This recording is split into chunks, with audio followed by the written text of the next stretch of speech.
istri kita tidak didik, sehingga mereka melelang auratnya. Tidak ada upaya untuk kita berupaya menutupi auratnya. Sedangkan Al-Imam Husain alaihissalam di Karbala melarang banatnya, putri-putrinya, kelihatan rambutnya. Mereka harus menutupi auratnya walaupun dalam keadaan pedih, walaupun dalam keadaan ditindas, tapi berjalan dengan syariat, tidak ada tawar-menawar. Didik istri, karena ketika istri kita salihah, maka madrasah yang paling baik akan muncul di rumah kita. Sekolah, universitas yang terbaik adalah di rahim ibunya. Universitas terbaik, jamiah yang terbaik untuk seorang anak, yaitu dididik di rahim ibunya. Ini dilakukan oleh Amirul Mukminin alaihissalam ketika beliau mempersiapkan Abdul Fadl Abbas. Beliau mencari wanita dari kabilah yang syuja', kabilah yang memiliki keberanian, lalu dicari oleh saudaranya Amirul Mukminin Aqil bin Abi Thalib, seorang dari keluarga baik-baik, keluarga yang penuh keberanian dan wanita salehah. Untuk apa? Untuk menjadi madrasah yang terbaik yang dititipkan nanti membela Al-Husain di Karbala. Sallu ala Muhammad. Linutafikum fa innal irqad dassas. Cari wadah untuk kalian meletakkan benih kalian, karena gen itu sangat berpengaruh untuk pendidikan anak. Sehingga sekali lagi ayyuhal ikhwan wal akhwat, ini karunia seseorang memiliki istri. Jaga dan jaga dia sebagai amanat Allah. Karena kita disahkan untuk menyentuh tubuhnya ketika kita mengucapkan kalimat-kalimat suci. Ada prosesi suci. Ini nikmat besar yang harus kita jaga. Nikmat memiliki anak, nikmat kumpul seperti ini di majlis yang mulia. Wa ajtami'a fi jiwarika ma'al mu'minin. Ini satu nikmat besar. Kita kumpul dengan orang-orang mukmin. Bukan hanya yang kita butuhkan di sini, tapi di akhirat jauh lebih kuat kebutuhan ini. Kumpul dengan Rasulullah, dengan Amirul Mukminin, dengan Imamul Muttaqin, dengan Ahlul Bait At-Tahirin. Ini lebih kita butuhkan.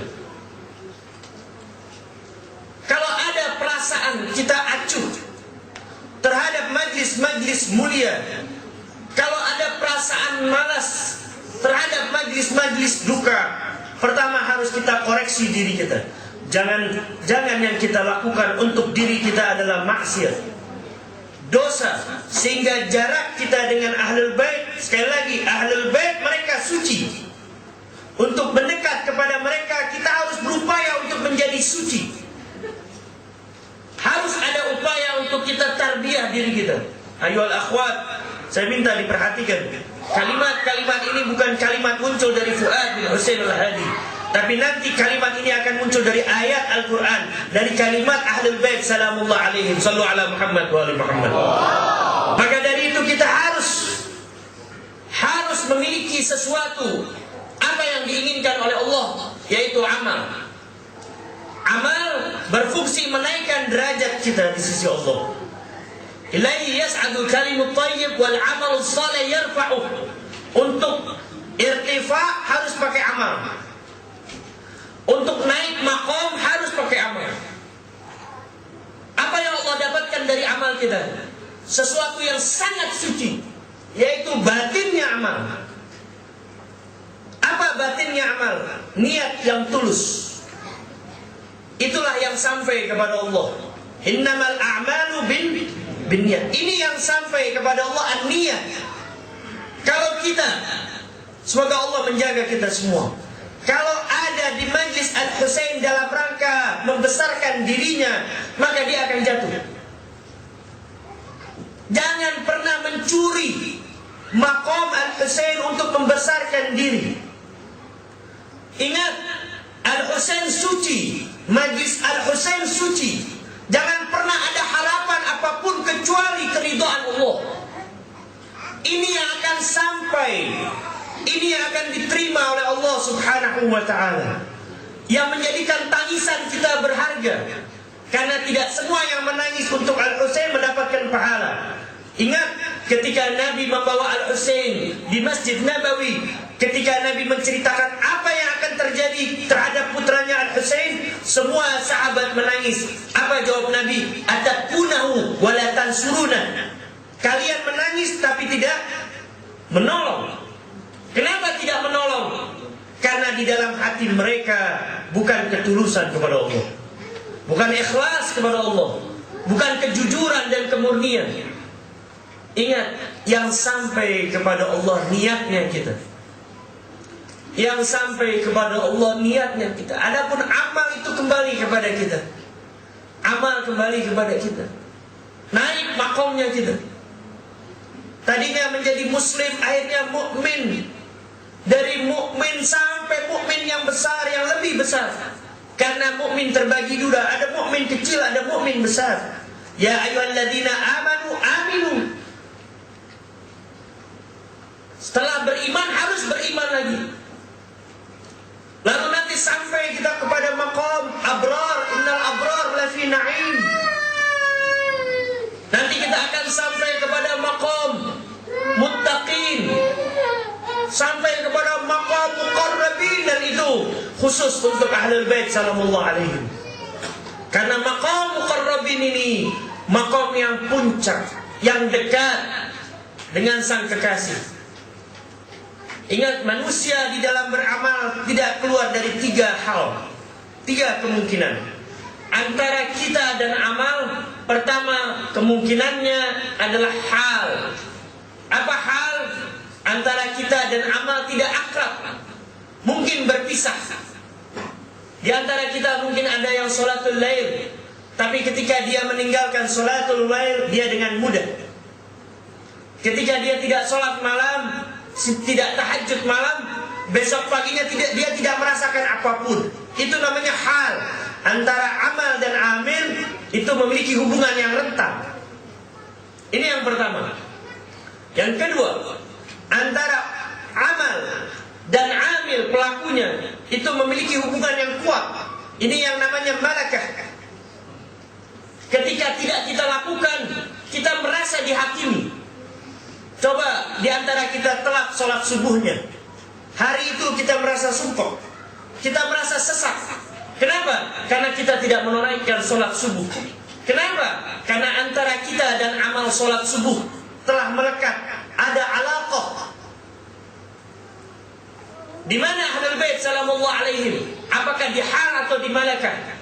Tidak, di hal dan juga tidak di malakah. Ahlul bait amalnya adalah ittihad. Antara mereka dan amalnya itu telah menyatu.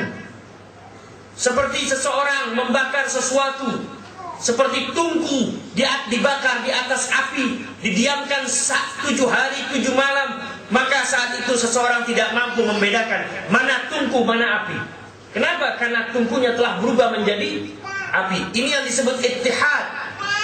Dan ahlul bait dia menyatu dengan Al-Quran, menyatu dengan kebenaran, menyatu dengan hak, sehingga dia tidak memiliki waktu untuk berpisah. Berubah esensinya, dia manusia tapi malaikat. Ini yang disebut di dalam Al-Quran.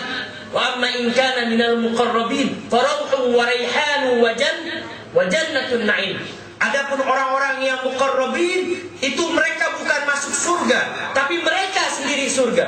Mereka rauhun, mereka raihan, mereka jannatun na'im. Sallu ala Muhammad wa alihi.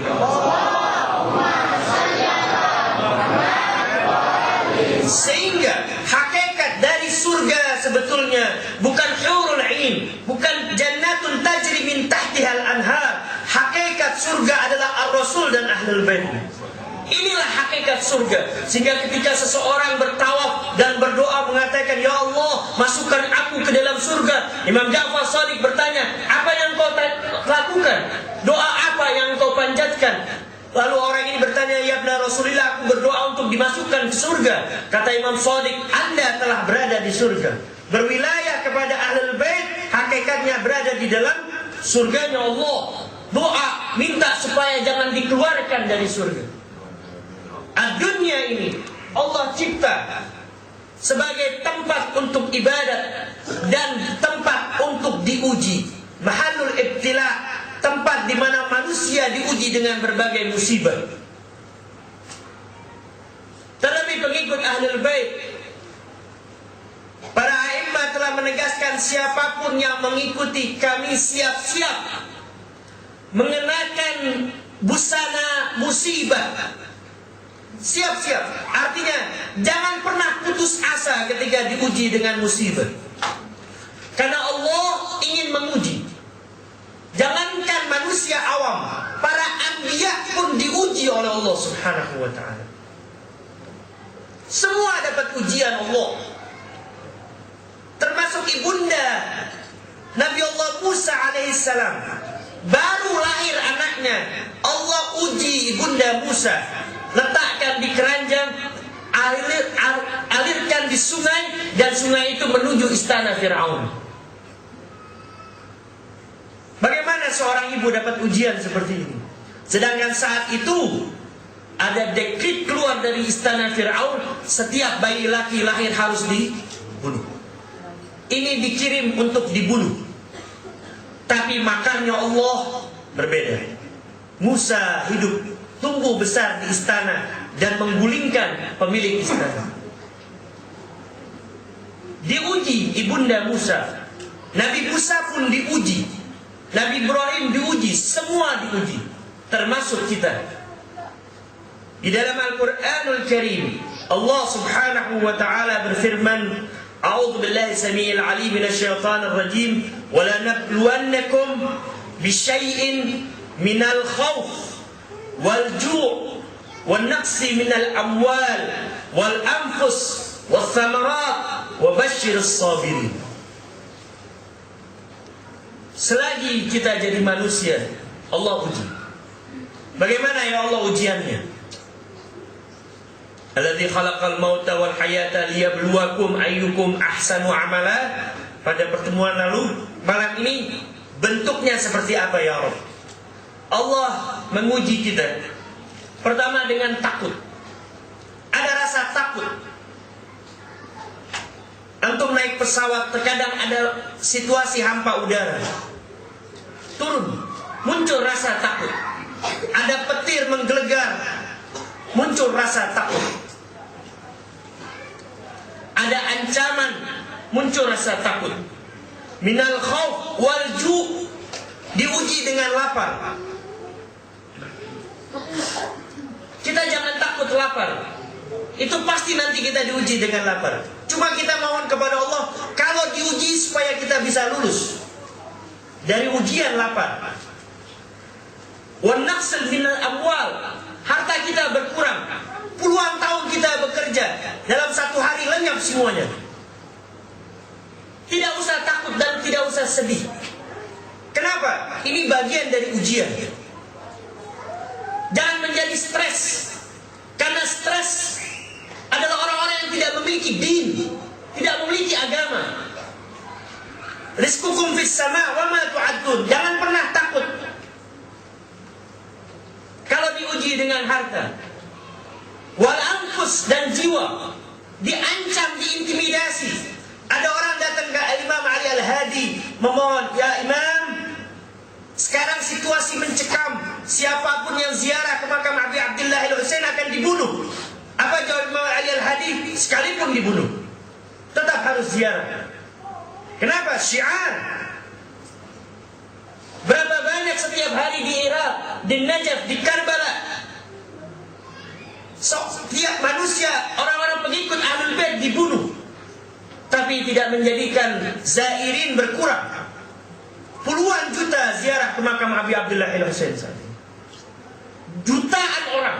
Dan tidak ada di dunia makam yang dipenuhi berjuta-juta manusia berjalan kaki kecuali makam Abi Abdullah Al-Husain.